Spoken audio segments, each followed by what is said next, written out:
Good evening and welcome to CYC News for today, the 3rd of May 2015 AD and the 25th of Paramodi 1731 AM. I'm Tawadros. In today's headlines, His Holiness Pope Tawadros II arrived in Amsterdam in pastoral visit. UK charities urge action against extinction of MidEast Christians. 71 get life sentences for torching Christians' church in Egypt.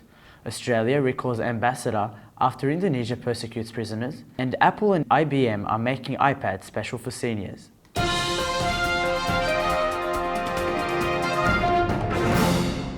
To our top story, where the last Thursday, His Holiness Pope Tawadros II and his accompanying delegation arrived to Amsterdam, Netherlands. Tahir Farhat, the Egypt ambassador in Netherlands, and H.G. Bishop Arsene, the Bishop of Netherlands, received him. At night, there will be a great celebration that is going to be held for receiving His Holiness in the Church of the Cultural Centre. His Holiness is going to consecrate many churches, head divine liturgies, meet the Christian people, hold meetings and visit the Cultural Centre. Over to Pope Francis, where he launched a call to stressing to provide opportunities, intercultural meetings and dialogue with other religions, especially Islam. In a letter addressed to the bishops of the state of Benin on occasion to visit the Vatican, Pope Francis said, "Their country is a model of consistency and harmony between religions coexisting in the same country. We must be vigilant to maintain this inherent harmony, taking into account the current difficulties at a global level," he said. The Pope underscored the need for the clergy to insist on not giving up on the truth that the Lord establishes, whatever their reasons. The International Council of Churches organized a day of prayer in Geneva, Switzerland, for the Ethiopian martyrs who were killed in Libya for ISIL. Hegumen Michael Sabri represented H.G. Bishop Luca, Bishop of Indonesia, and southern France, participating in the prayer and offering condolences in the name of the Coptic Orthodox Church. A new petition to party leaders in the United Kingdom urges David Cameron, Nick Clegg and Ed Miliband to work across party and international lines to defend ethnic and religious diversity in the Middle East, which is crucial for the stability and prosperity of regions. Presented by the charities Open Doors United Kingdom, Bible Society and Spring Harvest, the petition says that rising extremism has left Christians without hope for a future in the birthplace of their faith. According to Tuesday's article on the Christian Today, thousands of evangelical Christians who attended Spring Harvesting Church are called on party leaders to put aside the differences and take new steps to prevent persecutions of Christians in the Middle East. According to the article also quoted an anonymous source in Syria's Aleppo as testing senior figures from the Conservative, Lib Dem and Labour parties about the work being done by the charities. The source reportedly also discussed the total devastation and need for diversity. If the region is to have stable future such as a persecution, it's terrible and shocking and catastrophic for the regions as Christians are glue that holds the region together, the article quoted Lord Feldman and the Conservative Party as saying. According to Cairo CNN, an Egyptian court has sentenced 71 people in life in prison for their role in August 2013 burning of Christian church in Giza province village of Kafr Hakim, state news reports.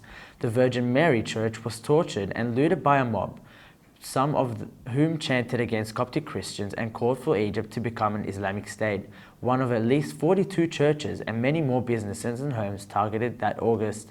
The advocacy group of Human Rights Watch reports other attacks included St. George Church in Sohaig, a city south of Cairo on the Nile River, and Prince Tawadros Church in Fayoum, which is southwest of Cairo, according to the reports.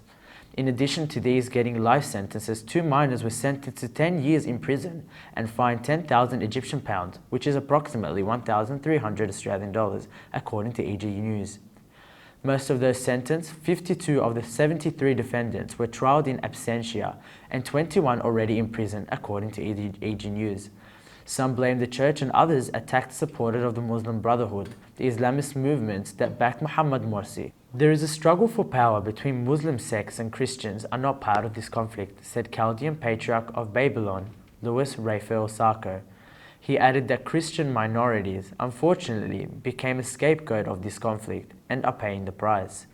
Lebanon Files said on Monday that the Patriarch said that terrorism has political purpose and seeks power and money, but Christians are neutral and do not have the ambition to establish a theocratic or Christian state. The Sunni-Shiite dispute is a historic rift between two large Islamic communities and is based on the issues related to faith as well as the issues related to doctrine. The Western double standards in dealing with the crisis of Middle East Christians, especially in Syria and Iraq, have been severely criticized because the West is ignoring the displacement of Christians and the international organizations are not adopting to their problems and keeping silent on the atrocities carried out against them. The patriarch continued that the rhetoric about the democracy and the freedom is far from reality. The West is working for a real project that is its own interest regarding to any consideration for human rights and people's lives. The patriarch concluded that the displaced Christians of Iraq are suffering from a wave of displacement that is no clear decision for migration. There should be a plan for phase liberating these villages and the post-Islamic State stage regain confidence and develop a plan for compensating them what they have lost. Observers believe that the persecution of Sunnis by the Iraq Shaheed government, led by former Prime Minister Nouri al-Maliki, made it easy for the Islamic State element to enter the Sunnis areas easily, as well as these areas welcome to get rid of the Shaheed government. The result was the displacement of all Christians from the city of Mosul, offering them the choices to convert Islam, pay jizya, or be killed. Lawyers Karam Gabriel and Faik Riyad challenged a sentence yesterday against Christian convert Bechoy Armenia, previously known as Muhammad Hegazi, to 1 year in prison over charges publicizing and broadcasting false statements after 5-year prison sentence by Minya Misidal Court. The court sentenced Armenia to 1 year in prison for publishing and broadcasting false statements and acquitted him of charges disturbing public security by broadcasting data and false rumors that undermine national security and disturb general security and peace. Karam Gabriel, lawyer of Armenia, told MCN that Gabriel pointed out that the 3 charges are correlated as one charge and Armenia should have been acquitted of all charges at once. Gabriel said that all the photos and videos found in Armenia during the arrest showed that the recordings were real demonstrations during the sit-ins of the Muslim Brotherhood after the fall of Mohammed Morsi's regime. Investigations of national security in Menia, Egypt, arrested Armenia on December 2, 2013 for filming demonstrations without license and dissemination of false news, along with a number of journalists at the headquarters of Agricultural Union in Menia. After the investigation, the persecutor decided to release arrested journalists, accepting Armenia. The French Parliament and the mayor of Nice, Christian Estroff, said the religious extremism coming from the Islamic world threatens Jewish and Christian civilization in Europe and the West. Commenting on the failure of the Algerian to blow up a church in France a week ago, MTV French channel said that the French Parliament and mayor stated that Catholic Christians in France are targeted by terrorists. The Union for Popular Movement told France 3 Channel Monday that terrorism is extended to France and World War III is about to break out. Minister of Internal Affairs of France, Bernard Cazeneuve, declared that last Wednesday France foiled an imminent terrorist attack on 2 churches in Villejuif City, southern suburb of Paris, France. The French police arrested a 24-year-old Algerian computer science student. The Algerian was in contact with a person in Syria who asked him Sunday before to open fire on churchgoers in 2 churches during Sunday Mass.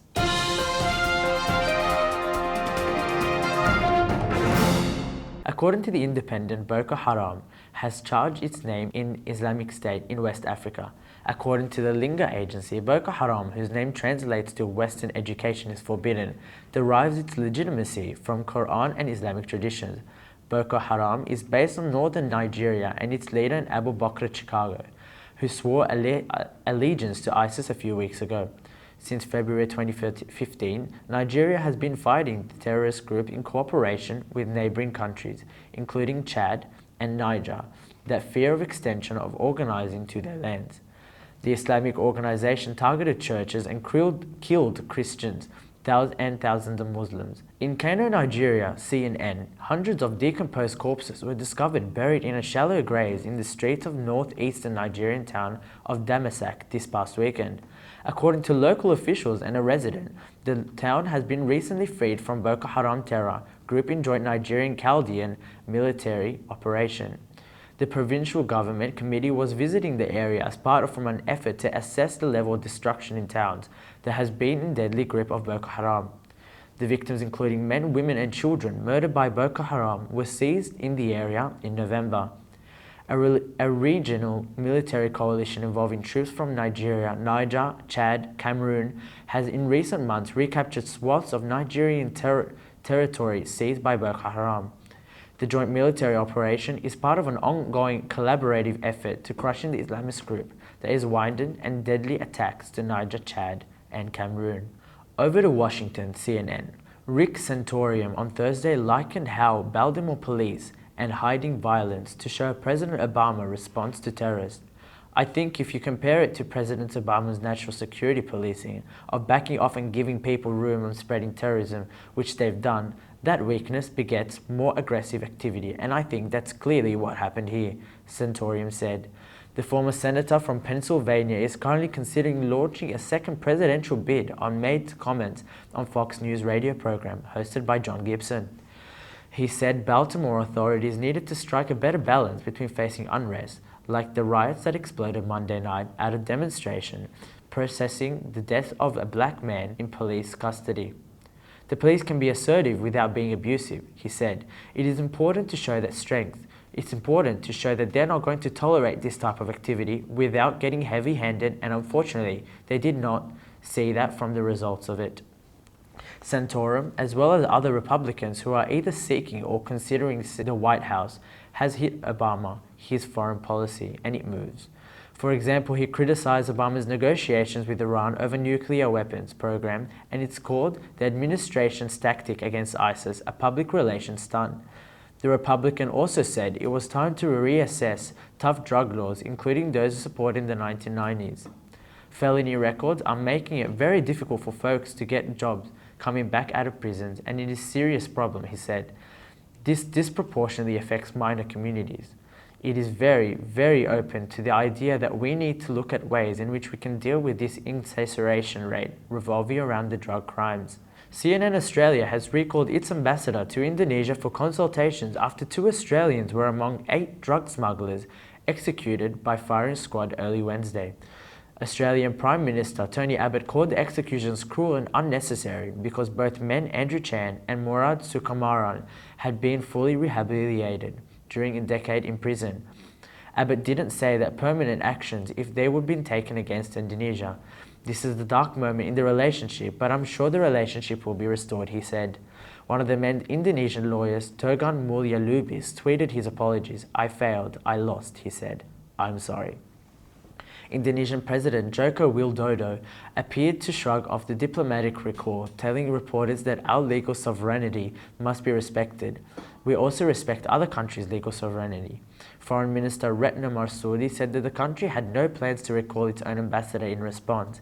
This is a legal case. This is not a political case. So at this very stage, we do not have any plan to call our ambassador back to Canberra, he said. CNN Moldhoka, Nepal. As Ramzilia Awal walked home from the store on Saturday, the earth began to shake. A few moments later, she saw the building she lived in collapse right in front of her eyes. And inside, under all the debris, Awal knew that her children, Sonia, 10 years of age, and Sonia is only 5 months old. It looked at first glance that the children could not have been possibly survived. The scale of the devastation is evident across the street lies pile of rubble. Only the occasional soda bottle and piece clothing sticking out from between the bricks gives any indication that people once lived there. Awal is one of many stories to emerge after the devastating magnitude of the 7.8 earthquake that hit Nepal Saturday, killing more than 5,500 people and injuring more than twice that number. The next morning, the Awals returned to the remnants of their home, and they heard the joyful sound that they had prayed would hear. Their baby was crying. He came back and heard the voices again. Rasmila Awal said that her eyes widening at the memory. The soldiers, having returned as well, resumed digging, and miracles of miracles, 22 hours after the earthquake, the mother saw a soldier pull her baby out of the debris. His face was coated with dust, but he was alive. Continuing to the Nepal earthquake, Kathmandu, Nepal. CNN on the day 6 of Nepal's tragedy live trumpeted as rescuers pulled a 15-year-old from the rubble and multi-story residential building in one of Kathmandu's hard-hit neighborhoods. A large crowd erupted in cheers and Pema Tang was carried out on a stretcher. He was wearing a New York shirt and a blue neck brace that was blanketed by dust and had look of a deer in headlights. His rescuer, Inspector Lakshan Basnet of the Nepalese Armed Police Force, said that Tamang was very responsive and showed no apparent signs of serious injury. He was given an IV drip and rushed from Gomapur area to temporary emergency hospital run by an Israeli aid team. The Nepalese rescuers had been working for 5 hours to locate Tamang, and they have heard his voice coming from under the debris. And to our final story, Apple and IBM are making iPads special for seniors. Two of the biggest tech companies in the world have joined forces to help improve the lives of seniors with iPads. At an event in New York Thursday morning, Apple, AIIPL, Tech30 and IBM announced that they will deliver iPads that were restored with tailored apps for seniors. The apps connect elderly users with families and serve three main functions: to monitor their health, remind them of their medication and also their doctors, their appointments, and connect them to home care services. The program will be piloted in Japan in conjunction with Japan, a government-owned life insurance, banking and postal service. The new apps built in and posted by IBM use a machine learning computer system, Watson, to learn the adapt and ways elderly citizens communicate and use the app. And that's all for CYC News. Stay tuned for more Christian content on CYC. I'm Tawadros from the CYC News in Australia, Sydney. Good night and God bless.